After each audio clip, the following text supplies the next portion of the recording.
Local 4 News starts now with a breaking news alert.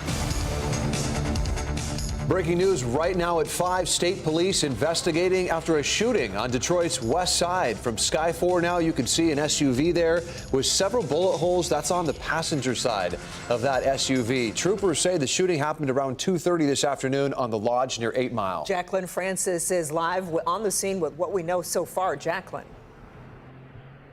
So we're told that shooting happened on the Lodge, but then the car got off of the freeway, traveled several blocks this way, and ended up at Hubble and West Outer Drive. The scene is now clear, but if you take a look at our pictures from Sky 4, like you guys said, you're going to be able to see those bullet holes in the car. Michigan State Police tells us one person was hit and taken to the hospital. We don't know their condition at this time. This all happened around 2:30 on the southbound Lodge near 8 Mile Road. We don't know the circumstances that led up to the shooting. However, police are reminding drivers that this area serves as the detour for 696, so expect some heavy traffic or avoid the area if you can. Right now here on Outer Drive, things are moving nicely, and we'll be sure to stay on this and let you know if any suspects are identified or any other updates come in this case. Live in Detroit, Jacqueline Francis, Local 4. Okay, Jacqueline, thank you.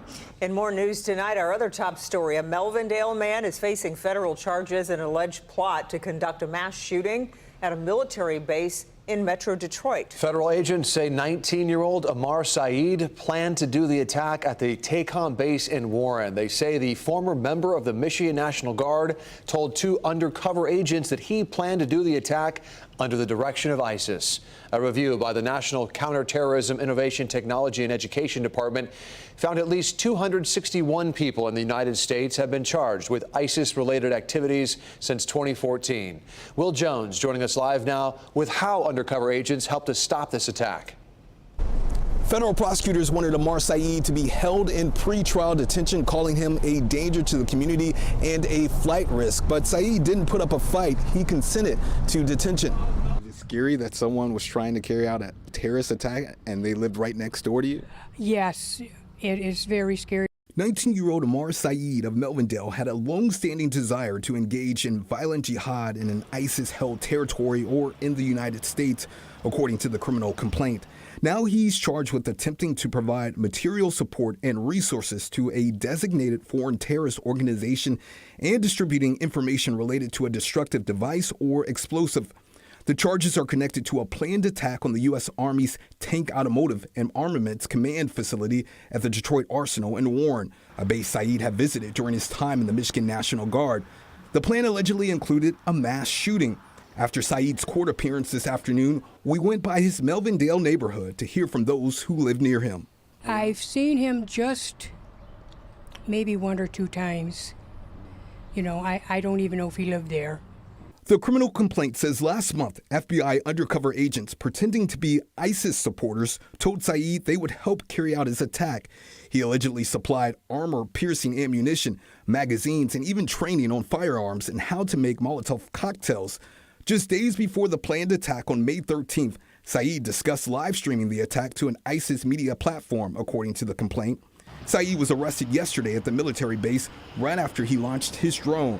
That same day, neighbors say they saw a huge law enforcement presence at Saeed's home. Saeed faces up to 20 years in prison on each count if convicted. He's due back here at the federal courthouse at the end of the month for another hearing. We're downtown. Will Jones, Local 4. Will, thank you. A protest today on Detroit's east side after a gas station is shut down after a shooting that happened earlier this week. The protest was outside the Valero in the area of Conant and East McNichols. Police say on Monday, a man was shot by the clerk. Victor Williams joins us live. And Victor, those community members are demanding answers here. Yes, there sure are, really, Kimberly, and a lot of people are just not too happy by this entire situation, including the city. As you can see, this place has been temporarily shut down. The message they're trying to send is clear, that the city is not going to stand for it, and neither are the people. Whatever the altercation was, it did not rise to the level of using a firearm, shooting a weapon at a customer. Just days after a customer is injured by glass because of a shooting triggered by an employee the place has been shut down temporarily. Family members saying that the victim is expected to be okay. He's still in the hospital. Thank God for his protection. It ain't no beef zone. In the meantime, the community has taken to the streets, doing their best to speak out against such an injustice. He got his licenses, but you don't have a license to kill. You got a license to sell. People in the area say that no matter what the issue was between the employee and the customer, that this should not have happened. Nothing in this gas station is really worth you trying to shoot or kill or injure somebody over. But this is not the first incident where the city has had to step in and shut a store down, all because of a shooting that took place inside. Chief Medicine has been unapologetic about holding these businesses accountable here in the city of Detroit.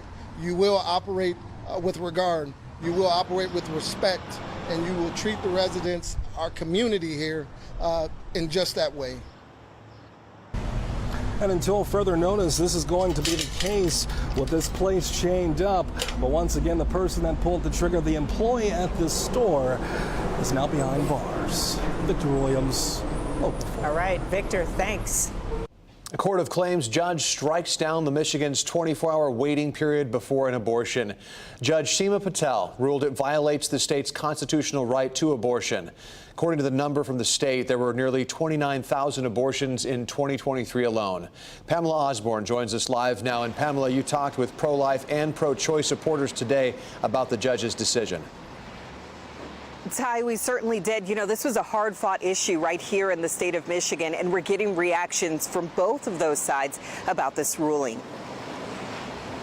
I think this is bad news for women who are seeking abortions in the state of Michigan. Genevieve Marnin, legislative director of Right to Life Michigan, says Judge Seema Patel's ruling to eliminate the mandatory 24-hour delay on abortions is disappointing. By removing the standardized informed consent, we're really keeping women in the dark about abortion procedures, about possible complications and alternatives to abortion.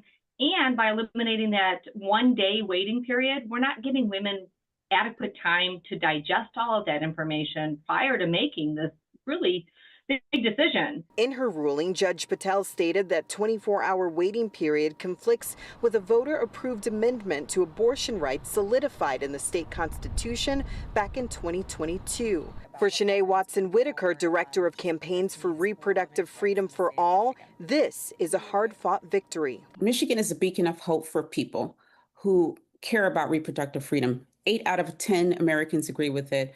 Folks, 57% of Michiganders voted for it in 2022. So we want to make sure that those protections for folks are in place. The judge's ruling also ended the requirement that only a doctor would be able to perform an abortion. We're live in Mount Clemens tonight. I'm Pamela Osborne, Local 4. Pamela, thank you. All right, now to the weather. Here's a live look from our Southfield sky cam as the sun makes an appearance, a little appearance, on this Wednesday afternoon. Hey, it's always a welcome sight. Kim Adams tracking the forecast for us from the Weather Center. Hey, Kim. Hey, Ty and Kimberly, we are looking at a couple of thunderstorms out there, but when I say a couple, I literally mean just a couple. We have one over Clinton and Tecumseh, but I have lightning detector on and I picked up one lightning strike and that's it. And we're certainly not seeing any severe weather as we go back and we look at the downriver area up into Detroit. Everything is nice and dry. We'll widen the view for you here. It's just that one area of showers and thunderstorms. We'll check in on some of our sky cams here out at Metro Airport. It is dry with some sunshine going on there. And then over to Ann Arbor, nothing out to our west, sunshine. Starting to get some clouds building in there. We can't rule out this evening some showers, possibly a rumble of thunder. They'll be very widespread, but few and far between, I should say. But we are expecting some severe weather. That will come in tomorrow night, and we need to talk about it. Plus, temps in the 80s. We'll do that coming up in a few minutes. All right, Kim, thanks. DeMond and Karen are on the road in your neighborhood tonight. They're live in Mount Clemens tonight. Hi, guys. Hey there. Well, welcome to Mount Clemens. We are live inside Bat City Bistro right now, and we can't wait to show you what we found in and around this city.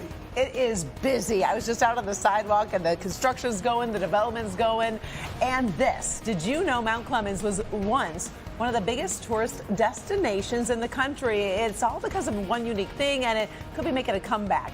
Oh, and here's Lauren Kostick.